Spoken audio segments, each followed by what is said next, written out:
একটু বয়স্ক হলেই বিবাহ শাদী দিয়ে দেয়, ছেলেমেলে একটু বয়স হলে বিবাহ শাদী দিয়ে দেওয়া উচিত।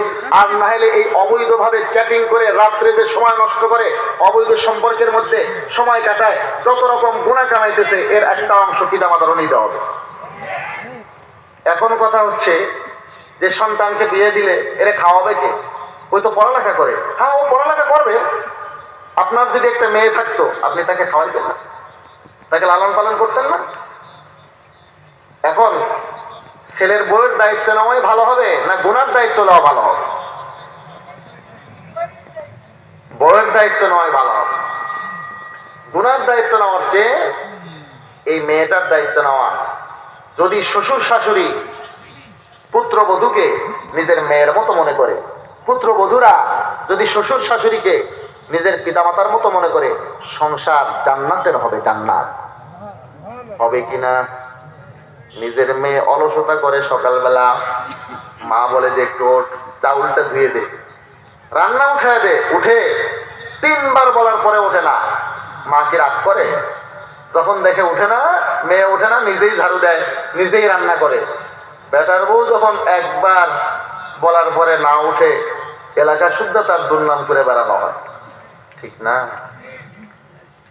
শ্বশুর শাশুড়ি যদি বেটার বউকে নিজের মেয়ের মতো মনে করে, বেটার বউ যদি শ্বশুর শাশুড়িকে নিজের পিতামাতার মতো মনে করে, পিতামাতা কত গালে মারে, এইটা বলে ওইটা বলে, সহ্য করে। শ্বশুর শাশুড়ি এক কথা বললে ওরে বাপ রে বাপ, টেনিস বলের মতো এত ড্রপ দেয়। এক কথার বদলে যদি 10 কথা না শোনায় দেয়, তার কলিজা ঠান্ডা হয় না। আমি বলতেছিলাম এই বিষয় আসলে আমার বলার উদ্দেশ্য না, আমি তো হাদিসের অনুবাদে আছি। আব্দুল্লাহ বিন আমর রাদিয়াল্লাহু তাআলা আনহু আর তার পিতার বয়সের মাঝে ব্যবধান ছিল মাত্র 11 বছর। আপনি আসমা ও রিজালের কিতাব দেখেন, ওনার বয়স আর ওনার পিতার বয়সের মধ্যে ব্যবধান 11 বছর। এত অল্প বয়সে বিবাহ করতেছে, সন্তানদেরকে পড়া অবস্থায় তাকে বিবাহ দিয়ে দেন। এখনই তাকে সংসার করতে লাগাই দিতে হবে না, পড়াশোনা বাদ দিতে হবে না। ছেলে ছেলের জায়গায় থাকবে, মেয়ে মেয়ের জায়গায় থাকবে। যখন কথা বলবে মোবাইলে জায়গা মতো হবে, বৈধ জায়গায় কথা হবে। চ্যাটিং করলে বৈধ জায়গায় চ্যাটিং হবে।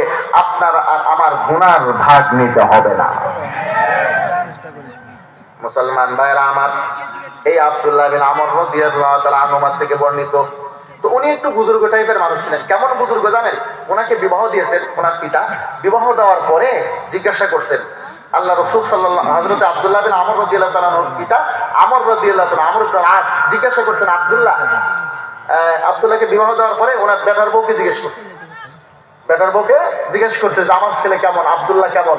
তখন বেটার বউ উত্তর দিয়েছেন রজুলুন সালেহুন, বড় নেককার মানুষ, বড় বুজুর্গ মানুষ, ভালো মানুষ। এই উত্তর শুনে তখন হযরত আমর ইবনে আসের সন্দেহ হয়েছে, কি ব্যাপার, বেটার বউ বুজুর্গ মানুষ বলে কেন? আমার সন্তানকে ভালো মানুষ, তার আচার ব্যবহার ভালো, এই সেইগুলো বলবে, সে বুজুর্গ মানুষ বলতেছে, বড় নেককার মানুষ বলতেছে, আমলি মানুষ বলতেছে, কারণটা কি? পরে খোঁজ নিয়ে দেখে বিবাহ দেওয়ার পর থেকে আজ পর্যন্ত স্ত্রীর সাথে দেখা সাক্ষাৎ হয় নাই।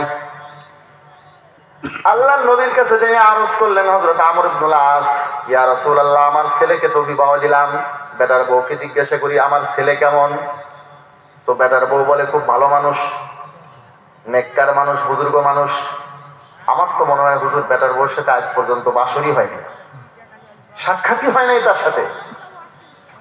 আল্লাহ রাসূল ডাকলেন, জিজ্ঞেস করলেন আব্দুল্লাহ ইবাদত কিরকম করো? বলছে হুজুর সারা রাত ইবাদত করি, একেবারে তাহাজ্জুদের সময়, সাহারির সময় আসি, সাহারি খাইয়া আবার প্রতিদিন রোজা রাখি। আচ্ছা, যে লোকটা সারা রাত ইবাদত করে, প্রতিদিন রোজা রাখে, প্রত্যেকদিন 1 খতম কোরআন শরীফ পড়ে, স্ত্রীর কাছে যাওয়ার তার সময় আছে? আল্লাহর হাবিব বললেন ইন্না লিজাওজিকা আলাইকা হাক্কান ওয়ালিজাসাদিকা আলাইকা হাক্কান। ও আব্দুল্লাহ, তোমার শরীরের তোমার উপরে হক আছে, তোমার স্ত্রীর তোমার উপরে হক আছে। প্রত্যেককে তার হক দিতে হবে। সারা রাত ইবাদত করলে হবে না, রাত্রে 1/6 ইবাদত করবা, প্রতিদিন রোজা রাখবা না, একদিন রোজা রাখবা, একদিন ছাড়বা। উনি বলেন ইন্নী উতীকু আফজালা মিন যালিক, ইয়া রাসূলুল্লাহ, এর থেকেও ভালো তো আমি পারি, এর থেকেও আরো বেশি ইবাদত করতে পারি। বলে দরকার নাই, এটাই করবা, এটাই উত্তম।